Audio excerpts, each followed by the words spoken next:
Welcome to Those Guys Sports. It is your boy Mike, and we just got news of a trade. We got a trade. The Toronto Raptors have traded OG Anunoby to the New York Knicks, who they're currently in a legal dispute with, which actually doesn't make sense. But they just traded OG Anunoby for Emmanuel Quickly and Mississauga's own RJ Barrett. Also going out on the deal is Precious Chua, Malachi Flynn, who I was really liking Malachi Flynn lately. I feel like what we were getting a lot of was Malachi, just a good Malachi performance overall. We were getting. It's what just happened? I am now making videos with Raptors Republic. Shout out to Raptors Republic, where I don't know why my head looks so weirdly cut off throughout this whole thing. If I put a hat on, the hat looks weird. It just got the braided. But um, I make videos with Raptors Republic about FanDuel with FanDuel, and I made it. I made my picks, my five same game parlays, and I had OG plus shooting three threes in the game, and then another OG stat that I had. Well, that's not gonna happen. That OG stat's not happening at all, at all. OG gets traded to New York Knicks, which I think for the New York Knicks, it's a good trade. I honestly think for both teams it's not a bad trade at all. I'll get to what it means for the Raptors. Like I'll get to what it means for the New York Knicks. But this is crazy. You know, it's December 30th, or a couple days before the New Year's. Toronto Raptors face the Detroit Pistons like later tonight. As I make this video, and damn, we may lose to Detroit tonight. That sucks. But I'm thinking it's only because there's no way you're losing Detroit just because you don't have OG. That shouldn't be a thing. If your two best players are still on the squad, you still win. That's my thought process. But wow, our Toronto Raptors made the trade, but the Toronto Raptors are they make the least amount of trades, and it's been kind of shitty. But OG to the Knicks brings them does two things for them. Okay, Manuel Quickly and RJ Barrett were their third and fourth best scorers, and now they're gone. Now it's mainly Jalen Brunson and Julius Randle, and then now it's OG Anunoby. You put a little bit more organization on the squad, because sometimes there's always an argument who the second or third guy may be. I know in New York it was probably RJ, and then Emmanuel was probably fourth, but now you really know that it's Jalen. It's going to be Jalen gets the first touches, then it'll be Randle, and then it's going to be I feel like OG is going to be so used to playing this, because you can't tell me that Randle and Brunson, they're not just Fred and Pascal. Like literally, OG's doing the same thing with Fred and Pascal. There's just not this young lion and Scotty Barnes that's taking over possessions, minutes, and blah blah blah blah. So I think for New York, it's gonna be good. Still good defensive players, still good depth with DiVincenzo and Hart. Getting Precious is also good for them. It adds them another backup forward who's a good defender. It could be argued that we lost two of our best defensive. We actually did. We lost our two best wing defenders. One day Scotty will be a great wing defender. Pascal hasn't been great as a wing defender. What it also does, it hurts you going against other teams' best wings like Jason Tatum. Tobias Harris has been pretty good this season. OG was the guy that you can put on anybody. And if you didn't put him, having a guy like Precious Achua made you able to go small. It made you do a bunch of different things. You were able to basically have multiple lineups with these guys. OG is he's always when we go to plus and minus, OG's always a plus. Normally speaking, OG's a plus. So it's gonna be a change. It's gonna be a change. I feel like this Raptor team is a lot more offensively gifted now. I understand OG still shot darn near close to 40%. He hasn't been scoring that recently. This season he's been kind of up and down. But damn it, I know a lot of people wanted to see the OG and Scotty rebirth. But I think ultimately why this trade was done was because OG probably wasn't resigning. I think you always talk to agents, and is OG still with Clutch? I think he's still. If not, then it doesn't matter. Masai and Bobby, they talk to these agents, and they're like, "Hey, What's up? Do you think you're gonna stay? What do you think the chances of you staying? When they're calling Pascal's agents, they're like, yeah, well, he wants to stay. You guys keep wanting to trade him. My guy wants to stay. So to them, it's just like it's different. It's different. I put my hoodie up, moves look bald. Man, I'm just crazy. This trade is it's crazy. It is crazy. Um, but for New York, like I said, it adds a strong wing defender to guard.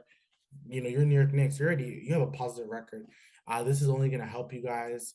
OG really doesn't make a lot of mistakes. He's not a really good dribbler, but he doesn't really make a lot of mistakes.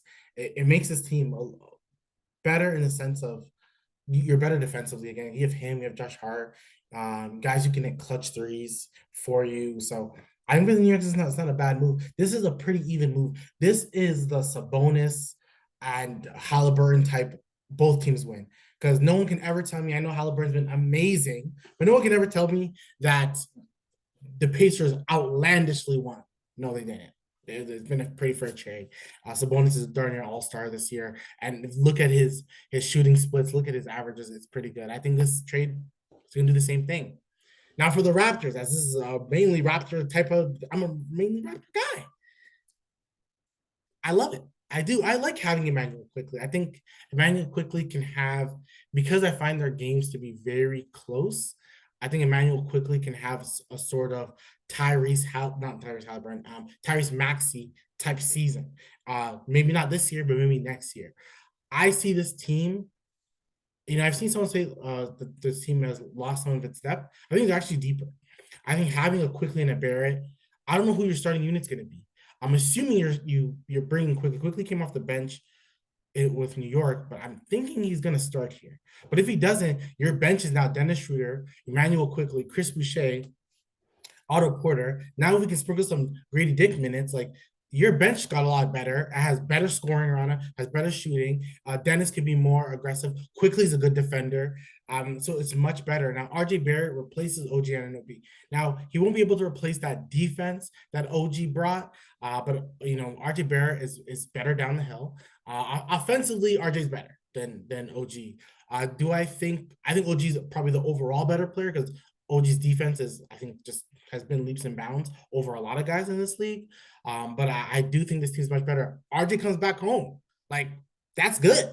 RJ Barrett is back home, Mississauga native. Now, a lot of players don't always like to come back home because then there's so much ramifications. People want to watch. But the one thing I've always seen with RJ Barrett, yeah, he may make some poor decisions. One thing with RJ Barrett, and I think this has happened to Brandon Ingram, it's happened to Zach LaVine, happened to Lonzo Ball, it's happened to a few players. A change of scenery could be great for RJ Barrett. I always thought RJ Barrett, he kind of reminded me a little bit of a Chris Middleton type. And my thought process is if you could make this team, you know, RJ Barrett's not the number one guy. Number two, he's probably a number three guy on the team. Maybe one day could be a number two. But with this new opportunity on this team, I actually would expect him to be much better. I think their starting unit is just more dynamic now. Like there's more scoring punch. I'm okay if Pascal or Scotty don't shoot as much because you have a Quickly who can get to the basket, a Quickly who's shooting. Let me look at his shooting splits. Like Emmanuel Quickly is a very good player. So like let's not act like he's bad. You know, he's a very good player. And what's beautiful about this whole thing, and Raptor fans, I need you guys to pay attention to this part. Scotty is darn near 22. Okay. RJ Barrett is 24. It's not like the age difference is that crazy. Emmanuel Quickly is 24. Like these guys are still young. So now we've just expanded the Scotty Barnes, Quickly, and Barrett timeline. Like now the Raptors have the ability to be good for years to come with this potential new core three and in the two guys that we just got. Now in saying that, what does that mean for Pascal? And we'll get to Pascal. We're going to look at Emmanuel Quickly's shooting splits and all that because, like I said, I'm glad that he's with the Raptors. I think he can be really good. First of all, he scores 15 points a game. The rebounds and assists are pretty low, but he comes off the bench, so I'm not too worried about that. Yeah, he's only started like this season. He hasn't started at all. I think quickly is coming off the bench. I think people think, but the reason why you kind of bring him is to play. But I think you're gonna probably continue with Gary Trent. I don't know. That's kind of hard because Gary just came, he just came from it, and now you're kind of changing again. What it also does for Gary Trent. Let me just go to Gary Trent real quick. Mind you, my mind's all over the place because that's what it's like. This deal came out of nowhere. The Woj bomb and the Shams bomb came out of nowhere. Now, in saying that, like this is a great opportunity for Gary Trent. Pascal and Scotty need guys like Gary Trent. You need guys with Gary Trent who can shoot the three. And he hasn't shot that great, but you need guys like that. You need guys who can drive to the basket. Not a lot of people have around the same space. Arguments can be made that Scotty and Pascal and OG all play the kind of the same position. They're all kind of that wing player, and their talents don't help each other.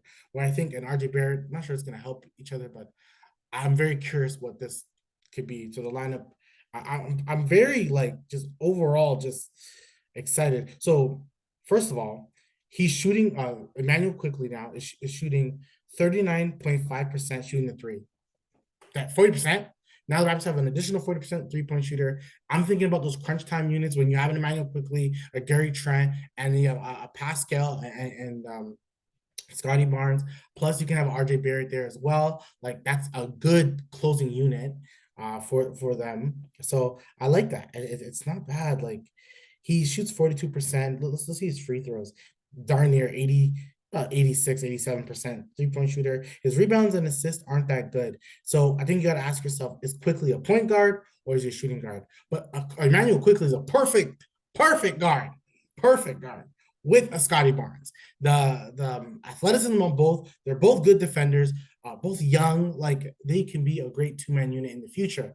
Like I said, there's no way you can tell me, and you can tell me I'm blasphemous, that Tyrese Maxey is like, oh, he just shows so much that. No, but I think Emmanuel Quickly can show the same thing.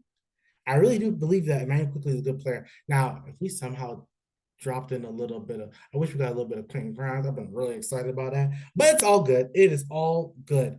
But I like this for both teams. I really do.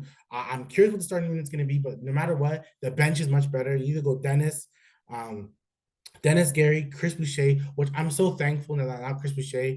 Chris Boucher and Precious Achiuwa were honestly like overlapping talents. They just were. And I'm glad that we picked a choice. And we saw Precious Achiuwa's minutes dwindling down. Darko talks to these coaches, and Masai really wanted Precious to become.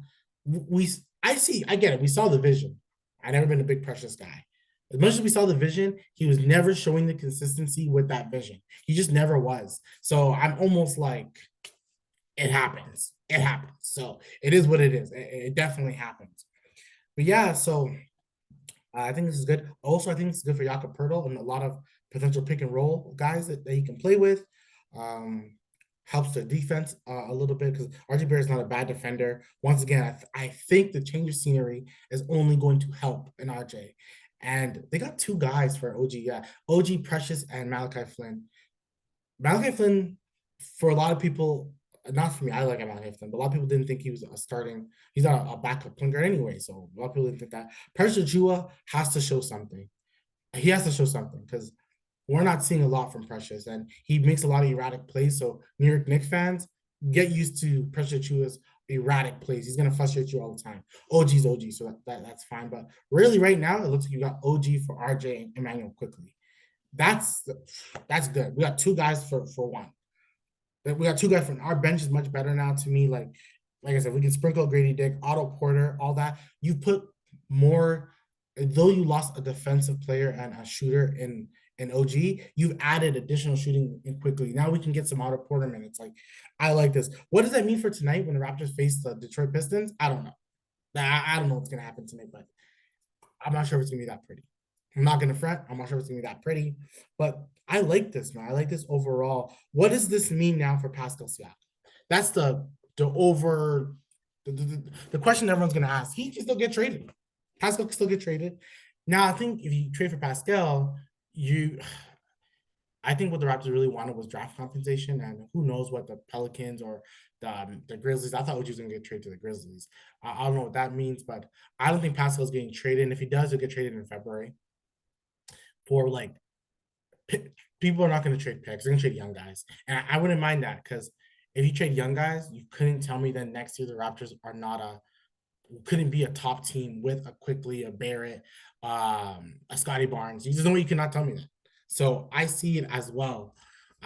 If they get a bunch of young guys, if somehow the Pascal for a Keegan Murray, but I don't think a Keegan, you're not getting Keegan Murray. You're not. As much as I would love a Keegan Murray, you're not. But if you're telling me you're getting but if you add a Kobe Buffkin and DeAndre Hunter, you're almost now getting too much overlapping. You don't want too much overlapping. You want different styles, and I believe with Pascal and Scotty, you need as much different styles as possible. I like this move. Like I said, what it does for Pascal is I think you keep him. I think they had to make a decision. It was Pascal or OG. They picked Pascal. Now you got to make a decision. Eventually, you can make a decision. Gary, because Gary's a restricted free agent, or yeah, he's unrestricted. And then you have Emmanuel Quickly, who's restricted. So to me, Emmanuel Quickly is going to be here for the next 3 to 4 years unless you trade him again, which is good. Now you have this guy going into what some will say a prime years. The prime years that 25, 26, 27, 28. That's like someone's prime years. So now you're going to get that in Emmanuel Quickly. Same thing with RJ Barrett, who is going to match with Scotty, who's we've literally are seeing the superstar in the making in Scotty this year. And Pascal could be a great number 2. I don't see why Pascal. I think what they were trying to do this year was basically show that that Barnes is our number 1 and Pascal's our number 2. Now, if we can get Emmanuel Quickly, RJ Barrett, Pirtle, the bench to all play at the level that we expect, you can't tell me this team can't go on a little bit of a run. You can't tell me this team is not a little bit better than the Brooklyn Nets. They're not better than the Atlanta Hawks. I like the offensive upside of this team. So to me, I've always been a Pascal guy, one of the top Pascal guys in probably the Raptors community. I think this is only going to help them. I think Pascal is going to stay. I think they're going to sign the extension with Pascal.